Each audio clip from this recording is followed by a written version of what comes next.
It's Pete from Cheap Homesteading, and today I want to make a quick video and just talk to you guys about how much you love money. Because as a society, as North American, well, basically the world, everyone's loving money a little bit too much.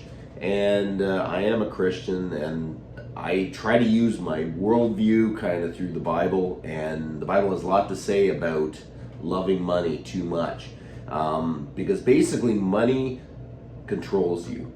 It's just one thing that controls you, but it is a big thing. It started back when they started trading goods by gold coins or silver coins. It just doesn't make sense. They said this is worth a lot here. You work hard for these coins, for this gold, the silver. But basically, what is gold worth? It's worthless. If you're hungry, you can't eat it. It's only what you can get for it. So, the whole system we live in is basically making you rush after this thing that is worthless. The mindset of how you see gold or money or whatever you're using is going to determine how important it is to you. And it is really important that we're coming into a time that people that are loving money and gold and possessions too much are going to be in real trouble, because those things are going to be taken away probably at some point.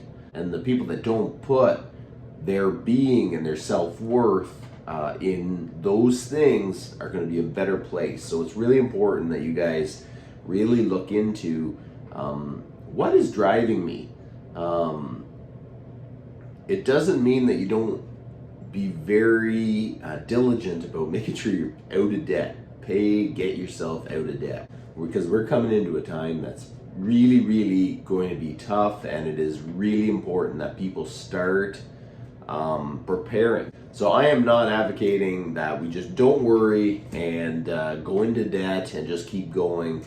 I'm really feeling it's important to try to, the best you can, get out of debt and try to start growing things. But you can't put your worth and you can't put money up on this pedestal that this is that important, because money comes, money goes, and it's always been that in the past. And we really have to start shifting our focus on the things that are important and things that matter. And a lot of that has nothing to do with money. So I'm going to show you the way I look at things. I look at it through the Bible. I'm a Christian. I haven't had too much stuff on the channel about that. I just bring you along for kind of the stuff I do. So that's kind of why I want to show you. I really feel this is important. Jesus talked a lot about money, and it wasn't in the way you kind of thought, like how preachers do now, like, give me all your money or whatever, like you see on televangelists. He wasn't like that. It was basically kind of showing money is one of those big things that can control you. And Jesus did his whole ministry, and a lot of times he didn't even have a place to lay down his head, and he would talk about that. And part of that is they didn't have this to control him. Money didn't matter, and even where he lived didn't matter. So it really did make him going out and preaching the gospel and doing all those things very hard to stop. They had to stop him because they couldn't take his money away. There was nothing holding him there. And that is a really scary place for governments and everything, because those people are scary. Because if you can't control them with money, and you can't control them with all kinds of things, it's very hard. It's scary for them. That's just what it is, because that's how they control people, is money. The biggest one anyways. The other thing is, well, we'll get into that another time. So I put out a few places in the Bible that I thought were kind of interesting, because this is where I get my wisdom from. My grandfather fought in the Second World War. And this is how he got through it. He got through the 30s, the Depression, with the Bible. He bought this property and he really overextended himself because he was basically a laborer and a ditch digger. He just did that by hand. Those were hard days and hard life, and he just did it. So this is how my family made it out of the 30s, and I think we got to start getting back to doing the things that your grandparents did, your great grandparents did, because God was faithful through that. So that's kind of my view, that's my preaching on it. But I want to show you what the Bible has to say about money. So we're going to do a bit of a Bible study. So basically, Timothy 6:9, those who desire to be rich fall into temptation and a snare, and into many foolish and harmful lusts, which draw men into destruction and perdition. For the love of money is the root of all kinds of evil, of which some have strayed from the faith and their greediness, and pierced themselves through with many sorrows. So basically, it's just showing that money is not what he's getting at is evil. Money is not evil, but in your heart, if you are really have love of money, that is what's going to cause all these kind of sins and all these things in your life. So I definitely don't think money is bad, but in the same right, money is able to control you. And how you see money and how you deal with money just shows how much that other people will have control over your life. And you know, some people, there's a really hard time out there. There is more Canadians now that are going to food banks and that. There's nothing to be ashamed of. That more important than ever for you to step up and help your neighbor that's hurting. You know, the one that you know that doesn't have enough food. Go get a gift card or drop groceries off or something.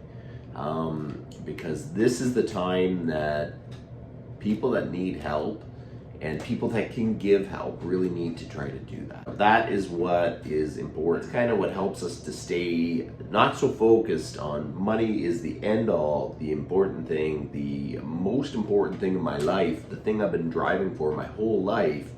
When we put money in the right perspective and we see that, you know what, money will come, money will go, but God will provide for us.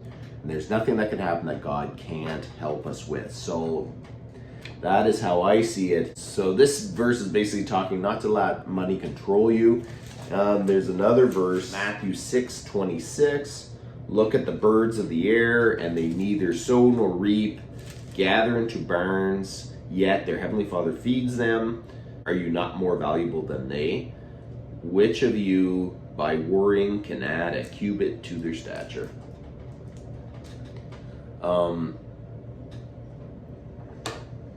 Basically, we don't even use sow and reap very much anymore, but most my audience probably knows what that is. That's basically planting and gathering the harvest.